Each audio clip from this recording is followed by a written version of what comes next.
Hello students, welcome back to my channel Prakash sir. आज हम discussion करेंगे हैवर्थ फार्मूला फॉर ग्लूकोपिरानोज। ठीक है, ये क्लास को समझने के लिए इसके पहले का जो वीडियो था वो आप एक बार देख लीजिएगा। ठीक है, वो समझ में आ गया तो ये आपको समझ में आ जाएगा। ठीक है ना।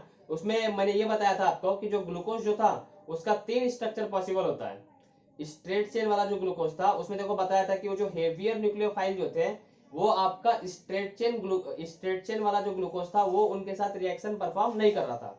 ठीक है, लेकिन ग्लूकोज अपना अल्डिहाइड वाला जो चैप्टर था उसमें हमने देखा था कि वो सब हेवियर न्यूक्लियोफाइल के साथ भी रिएक्शन कर रहे थे। जैसे एग्जांपल देख रहे थे हम NaHSO3। ठीक है ना। तो आपको ये बताया था कि NaHSO3 ये अल्डिहाइड के साथ रिएक्शन परफॉर्म करता है। और ग्लूकोज का जो हमने स्ट्रक्चर देख रहे थे तो उसमें भी आपके पास अल्डिहाइड का फंक्शनल ग्रुप है, तो NaHSO3 ने तो वहां पे भी रिएक्शन करना चाहिए था। और एक और हमने देखा था स्किप बेस वाला। ठीक है, तो दोनों वो जो है दोनों तो वो जो दोनों जो आपके न्यूक्लियोफाइल जो है वो हेवियर न्यूक्लियोफाइल है। और वो ऑब्जर्व किया गया कि ग्लूकोज का जो ओपन चेन वाला जो स्ट्रक्चर है उसमें ये न्यूक्लियोफाइल रिएक्शन को परफॉर्म नहीं कर रहे थे। ठीक है, तो फिर ये समझ में आने लग गया कि ग्लूकोज का पूरा ये स्ट्रक्चर पॉसिबल नहीं होता है। ठीक है, तो जब बात आगे बढ़ी तो ये पता चला कि ग्लूकोज के 3 स्ट्रक्चर मिलते हैं। ठीक है ना, मतलब वो आपस में एक दूसरे में कन्वर्जन होते रहता है उनका। तो एक हमने पढ़ा था अल्फा एनोमर्स, एक पढ़ा था हमने बीटा एनोमर्स। वो कैसे बनता था वो आपको बताया था। फिफ्थ वाला कायरल कार्बन जो था वो जाकर अटैक करता था अल्डिहाइड वाले ग्रुप पे। ठीक है, और उसके बाद जो फर्स्ट वाला जो कार्बन था वो अल्डिहाइड का था तो वो कायरल नहीं था, लेकिन जब वो उसने फिफ्थ वाले कार्बन ने जाकर अटैक किया तो बॉन्डिंग बन जाती है उसके साथ। और वो जो पहला वाला जो कार्बन था जो कायरल नहीं था वो अब कायरल बन जाता है आपका। ठीक है, तो पहला वाला कार्बन अगर कायरल बन रहा है तो उसी को हम बोल रहे थे एनोमर्स। दो तरीके के एनोमर्स थे, अल्फा एनोमर्स, बीटा एनोमर्स। तो उसको आपको बताया था राइट साइड में आ रहा है और लेफ्ट साइड में आ रहा है, तो आपको अल्फा कब लिखना है, बीटा कब लिखना है। ठीक है ना। तो उसका वीडियो पड़ा होगा इसके पहले वाले इसका जो पहले वाला जो वीडियो है उसमें आप देख लीजिएगा, पूरा समझ में आ जाएगा। तो ये जो हम ड्रॉ कर रहे हैं ना ये उसके बाद वाला है। ठीक है ना, क्योंकि देखो वो रिंग तो बन गई थी, अब उस रिंग को हम यहाँ पे ड्रॉ करेंगे। ठीक है, तो मैं वही से स्टार्ट कर रहा हूं। तो उसमें देखो क्या था, 5 कार्बन थे रिंग में। टोटल कितने कार्बन थे, 5। और एक था आपका ऑक्सीजन, मतलब मैं ये बोल सकता हूँ कि टोटल हमारे पास 6 एटम रहेंगे रिंग में। ठीक है, और 6 जो एटम है उसमें 2 तरीके के एटम मिल रहा है, एक ऑक्सीजन और एक आपका कार्बन। ठीक है, तो अगर आपका साइक्लिक चेन जो है वो अगर सिर्फ एक एटम से बन रहा है तो उसको बोला जाता है होमोसाइक्लिक। क्या बोला जाता है, होमोसाइक्लिक। जैसे एग्जांपल साइक्लोपेंटेन हो गया, साइक्लोहेक्सेन हो गया, बेंजीन हो गया, इसको आप क्या बोल दोगे, बोलो होमोसाइक्लिक, तो होमोसाइक्लिक बोल देंगे। ठीक है ना। हेट्रोसाइक्लिक का मतलब क्या होता है कि उसमें 2 एटम रहेंगे, 2 या 2 से ज्यादा एटम रहेंगे, तो उसको बोला जाता है हेट्रोसाइक्लिक। जैसे इसको देखोगे तो ऑक्सीजन और कार्बन इस तरीके से रहते हैं, तो 2 हो गया ना आपका, इसलिए क्या बोलेंगे इसको, हेट्रोसाइक्लिक। तो मेरे ख्याल से यहाँ तक समझ में आ गया होगा। अब मैं इसके आगे का यहाँ से स्टार्ट कर रहा हूँ। ठीक है, तो इसका जो हम स्ट्रक्चर ड्रॉ करते हैं, मतलब 5 अगर आप कार्बन का चेन लोगे और एक ऑक्सीजन लोगे तो उसमें एक स्ट्रक्चर में मिलता है जिसको बोलते हैं पायरल। ठीक है ना, ये कौन सा स्ट्रक्चर है आपका, पायरल। तो पायरल में क्या होता है, टोटल 5 कार्बन होते हैं और एक होता है आपका ऑक्सीजन, ये इस तरीके से। ठीक है ना, तो ये आपका पायरल का स्ट्रक्चर है। तो ग्लूकोज का जो स्ट्रक्चर जो हम बना रहे हैं साइक्लिक वाला वो इससे मिलता जुलता है, क्योंकि हमारे पास भी कितने हैं, 5 कार्बन है और एक ऑक्सीजन है। ठीक है, तो ये जो स्ट्रक्चर है इससे आपका ग्लूकोज का जो स्ट्रक्चर है ये मिलता जुलता है। और ये देख भी रहे हो आप, यहाँ पे एक ऑक्सीजन है और ये 5 मेंबर को रिंग में हमने कन्वर्ट कर दिया है। ठीक है, ये समझ में आया। और उसके बाद आपको बताया था उसको, इसके पहले वाला जो वीडियो मैंने अपलोड किया है उसमें आपको बताया था कि जो पहला वाला जो कार्बन था वो भी कायरल बन चुका है। ठीक है ना, तो ओपन स्ट्रेट चेन में 4 कायरल कार्बन प्रेजेंट है ओपन वाले में। ठीक है, लेकिन जो साइक्लिक वाला जो रहेगा ना इसमें टोटल हो जाएंगे 5, क्योंकि पहला वाला कार्बन भी कैसा हो चुका है, कायरल। ठीक है, तो पेपर में अगर सीधा पूछेगा ना कि draw the structure of glucose, तो आपको पहले वाला स्ट्रक्चर बनाना है जो मैंने इसके पहले वाले वीडियो में आपको बताया था। ठीक है ना, और बोलेगा draw the Hayworth projection formula for glucose, तो फिर आपको अल्फा वाला बोलेगा तो अल्फा वाला बनाना है, ये अल्फा है। और बीटा वाला बोलेगा तो बीटा वाला बनाना है। ठीक है ना, आओ इसको देख लेते हैं फिर। तो देखो 5 कार्बन है तो यहाँ पे मैंने इस तरीके से लिख दिया, ये फर्स्ट कार्बन, ये सेकंड कार्बन, ये थर्ड कार्बन, ये फोर्थ कार्बन और ये फिफ्थ कार्बन। ठीक है, अब बनाओगे कैसे देखो, तो ऑक्सीजन तो है, ये देखो कार्बन है, कार्बन टोटल 4 बॉन्ड बनाता है, तो एक इधर चला गया, एक इधर चला गया, और ये 2 इस तरीके से आ गए आपके। तो वैसे ये सेकंड कार्बन कार्बन, ये थर्ड, ये फोर्थ और ये फिफ्थ, ठीक है ना। और जितने भी कायरल कार्बन रहेंगे उसके पास H और OH यही 2 ग्रुप रहेंगे, उसको आपको वर्टिकल पे लगाना है, ठीक है। तो उसको बताया था, देखो इस तरीके से था वो, इस तरीके से आपको देखना है। तो इसके पहले वाला जो वीडियो है ना उसमें देखो ऐसा था, वो OH इधर था, H इधर था। अल्फा वाला जो है ना उसको आप देख लीजिएगा, मैं जैसे बता रहा हूँ उस तरीके से आपको ध्यान में रखना है, कॉपी सामने में रखिएगा लिख के, आपको समझ में आ जाएगा, बोर्ड पे उतना जगह नहीं है इसलिए, ठीक है। तो इस साइड में OH था, इस साइड में H था, तो उसको आप अभी देखो मैं क्या कर रहा हूँ, ये पहले हमारा इस तरीके से था हॉरिजॉन्टल, अब मैं उसको वर्टिकल पे लिख रहा हूँ, क्योंकि ऐसे लाइन खींचा ना, ये देखो ऐसे लाइन खींचा है, तो अब मुझे वर्टिकल पे करना है ना, अब मुझे वर्टिकल पे करना है, ठीक है। तो वर्टिकल पे करना है, तो देखो OH अगर इधर रहेगा और H इधर अगर इधर रहेगा, तो अगर आप इसको वर्टिकल कर दोगे इस तरीके से, तो OH कहाँ चला गया ऊपर, H कहाँ चला गया नीचे, तो ये वाला बन जाएगा, ठीक है। सबसे पहले तो ये मेरा लेफ्ट तुम्हारा लेफ्ट अलग अलग रहेगा, ठीक है ना। ये ऐसे देखो, ऐसे देखो, तो इसमें बताया था OH अगर आपका राइट साइड में है, OH अगर आपका राइट साइड में है, इधर इधर साइड में OH आपका ऐसा देखना है, OH आपका ये इधर है और H आपका इधर है, तो अगर आप इसको इधर कर दोगे, OH इधर है, H इधर है, तो ये ऐसा हो जाएगा, तो कहाँ चल जाएगा, H ऊपर चल जाएगा, OH नीचे आ जाएगा, समझ में ना। अगर मैं इधर खड़े रह के देखूंगा तो अलग दिखेगा, आप ऐसे देख रहे हो तो इस तरीके से मैं दिखा रहा हूँ आपको, ठीक है। अब यहाँ देखो OH राइट साइड में है और H आपका कहाँ है, लेफ्ट साइड में है, तो याद है OH अगर आपका राइट साइड में था तो मैंने बोला था उसको बोला जाता है अल्फा, तो इसको अगर आप ऐसे कर दोगे वर्टिकल, तो H कहाँ चला गया ऊपर, OH कहाँ चला गया नीचे, यहाँ लिख दिया देखो, H ऊपर OH नीचे, समझ में। अब सेकंड वाले कार्बन का भी देख लो, तो सेकंड वाले कार्बन में भी कहाँ था, OH राइट में था, H लेफ्ट में था, तो इसको भी ऐसे कर दो, तो H ऊपर चला गया, OH नीचे आ गया, ये देखो,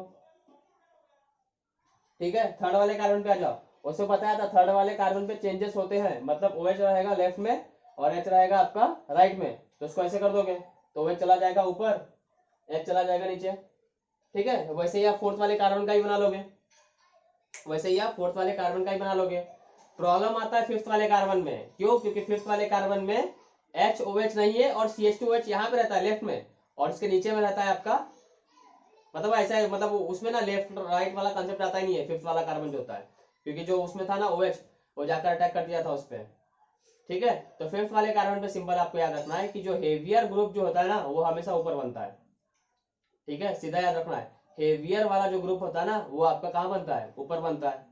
तो CH2OH और H दोनों में हेवियर कौन सा है, CH2OH, ऊपर क्या होगा CH2OH, और H कहाँ जाएगा आपका नीचे।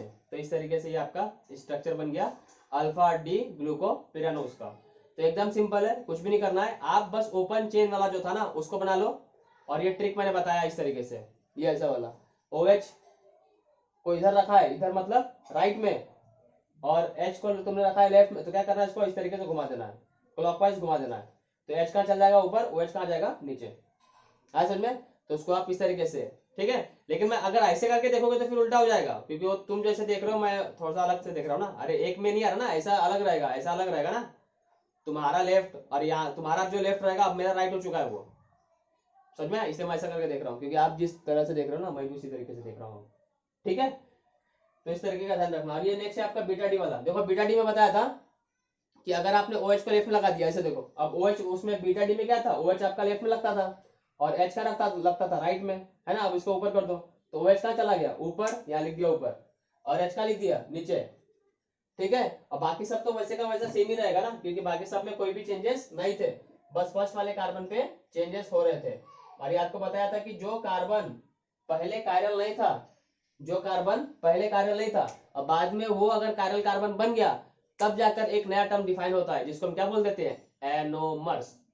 क्या बोल देते हैं, एनोमर्स, ठीक है। और आप ऐसे ही बोल सकते हो एनोमर्स का डेफिनेशन कि रिंग का पहला कार्बन, उसको हम क्या बोल देते हैं, रिंग का पहला कार्बन अगर वो कायरलिटी शो कर रहा है तो उसको बोलेंगे एनोमर्स। ये है समझ में, ये समझ में ना। और एक डाउट ये भी आ सकता है आपको कि सर आपने नंबरिंग जो है, ये ऑक्सीजन जो था, क्योंकि देखो ये चारों यहाँ पे जो बाकी सब जो है वो पांचों के पांचों आपके कार्बन ही है, तो आप जो नंबरिंग है वो इसी ये वाले कार्बन को ही पहला कार्बन क्यों दिए वो, तो इसको आप ध्यान में रखना। हम इसमें नंबरिंग है ना वो क्लॉकवाइज तरीके से करते हैं, ठीक है। पूरा जो आपका बायोमोलिक्यूल्स है इसमें क्लॉकवाइज तरीके से करती है। तो जहां पर भी आपने ऑक्सीजन बनाया है उससे क्लॉकवाइज से आपको नंबरिंग करना है, ठीक है। तो ये ऑक्सीजन हो गया, इसके बाद का पहला कार्बन ये होगा, दूसरा कार्बन ये होगा, ठीक है ना। अगर आप इसको पहला बोलोगे तो वो एंटी जा रहा है, एंटी एंटी क्लॉकवाइज, ठीक है। तो अभी आपको बताया कैसे जाना है, क्लॉकवाइज।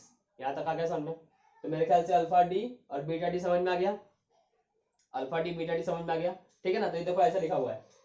तो हमारे पास था डी ग्लूकोज, ऐसे ही बोल रहे थे ना, जो ओपन चेन स्ट्रक्चर जो था उसमें हम क्या बोल रहे थे, डी पॉजिटिव ग्लूकोज। तो हल्का समय नाम चेंज कर दिया है, अब कर दिया है अल्फा, क्योंकि साइक्लिक बनेगा ना तो अल्फा बीटा आता है, क्योंकि ये वाला कार्बन कायरल बन चुका है। तो इसे लिख दिया अल्फा डी ग्लूको, और यहाँ लिखा है पिरानोस। क्यों? क्योंकि ये जो स्ट्रक्चर है पायरन से मिलता है, ये जो स्ट्रक्चर है वो पायरन से मिलता है, इसे लिख दिया यहाँ पे अल्फा डी ग्लूको पायरानोस, ठीक है। अब बोलोगे सर ओएसी क्यों लगाया, तो आपको बताया था कि बायोमोलिक्यूल्स के एंड में हम क्या लगा देते हैं, या फिर कार्बोहाइड्रेट्स के एंड में हम क्या लगा देते हैं, ओएसी। याद करो, कीटो हेक्सोस, अल्डो हेक्सोस, है ना, तो उसमें भी लास्ट में क्या लगा देते हैं, ओएसी, ठीक है। तो वैसे यहाँ पे भी देख लोगे, बीटा डी पॉजिटिव ग्लूको पिरानोस, कौन सा नोस, पिरानोस, ठीक है। ये समझ में आ गया, ठीक है ना। अब देखो इतना तो बता दिया, अब बार बार तुम ये करोगे ना, ये ऐसा ऐसा करके, तो उसमें भी कभी डाउट आएगा आपको। तो एक और तरीका है अल्फा बीटा को पहचानने का, लेकिन सिर्फ अल्फा बीटा को ही पहचानने का एक तरीका है। अब कैसा, सुनो, यहाँ देखो ऑक्सीजन कहाँ पे है, यहाँ पे है, ठीक है। ऑक्सीजन कहाँ पे है, ऊपर में है। अब ये ऑक्सीजन से ये वाला ऑक्सीजन सिर्फ OH वाले ग्रुप पे देखना है, तो ये वाला ऑक्सीजन से ये वाला ऑक्सीजन देखो कैसा है, अपोजिट है, तो अपोजिट पे रहेगा तो बोलेंगे अल्फा। ऐसे भी आप ले सकते हो, ठीक है ना। ये जो ऑक्सीजन है और ये जो ऑक्सीजन है, दोनों अगर अपोजिट में आ गया तो अल्फा, और दोनों सेम साइड आ गया तो बीटा, ठीक है। आप ऐसे भी देख सकते हो कि ये ऑक्सीजन और ये ऑक्सीजन कैसा है, अपोजिट साइड है, अल्फा लिख दोगे, और ये ऑक्सीजन और ये ऑक्सीजन कैसा है, सेम साइड है, तो क्या लिख दोगे, बीटा लिख दोगे, ठीक है ना। तो ऐसे भी कुछ स्ट्रक्चर अगर दिए हुए हैं आपको कॉम्पिटेटिव में, कि अगर बोल के देगा कि ये अल्फा है कि ये बीटा है, तो आप डायरेक्टली पता कर सकते हो। उसके लिए आपको फिर ये ऐसे ऐसा करके देखना पड़ेगा, कहाँ जा रहा है, पीछे जा रहा है, आगे जा रहा है, ठीक है। क्योंकि वो बस आपको अल्फा बीटा जाना चाह रहा है ये वाले कंसेप्ट से, ठीक है ना। तो सिंपल याद रखोगे, same side alpha, sorry same side beta, confuse नहीं होना है, same side beta, opposite side रहेगा तो अल्फा। अपोजिट साइड को क्या बोला जाता है, ट्रांस, याद आ रहा कुछ, ज्योमेट्रिकल आइसोमेरिज्म में बताए थे। अगर अपोजिट साइड अगर कोई भी चीज सेम आ रही है तो क्या बोल दोगे, अल्फा। तो ऐसा भी क्वेश्चन पूछ सकता है कि ट्रांस वाले को क्या बोलते हो, तो अल्फा, सिस वाले को क्या बोलते हो, तो बीटा। समझ में।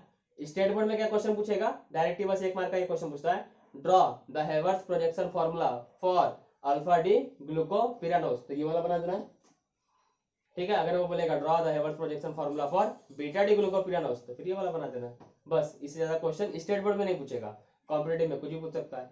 एक क्वेश्चन आपको ये भी पूछ सकता है कि नंबर ऑफ कायरल सेंटर, ये आ सकता है क्वेश्चन स्टेट बोर्ड के लिए भी, number of chiral centre in alpha D glucopyranose, तो आंसर क्या आएगा, 5, ठीक है। क्योंकि ग्लूकोज में 4 था, लेकिन साइक्लिक में देखोगे तो कितना आ जाएगा, 5, ठीक है ना। और फिर अगर ये पूछ लिया कि टोटल नंबर ऑफ आइसोमर्स, तब आपका आंसर क्या हो जाएगा, 2 की पावर 5। याद करो, बताया था कायरल सेंटर जो होता है उसको पावर में लिख देते हैं, तो 2 की पावर 5, आंसर कितना आ जाएगा आपका, 32 आइसोमर्स, ठीक है ना। तो ऐसे सारे क्वेश्चन बता दिया हूं जो आपके एंट्रेंस या फिर स्टेट बोर्ड में जो पूछे जा सकते हैं, ठीक है। इससे ज्यादा आता नहीं है इस पे। एक चीज और है, वो आपका नेक्स्ट वीडियो जो बनाएंगे ना फ्रुक्टोज वाला, उसमें बताएंगे आपको, ठीक है।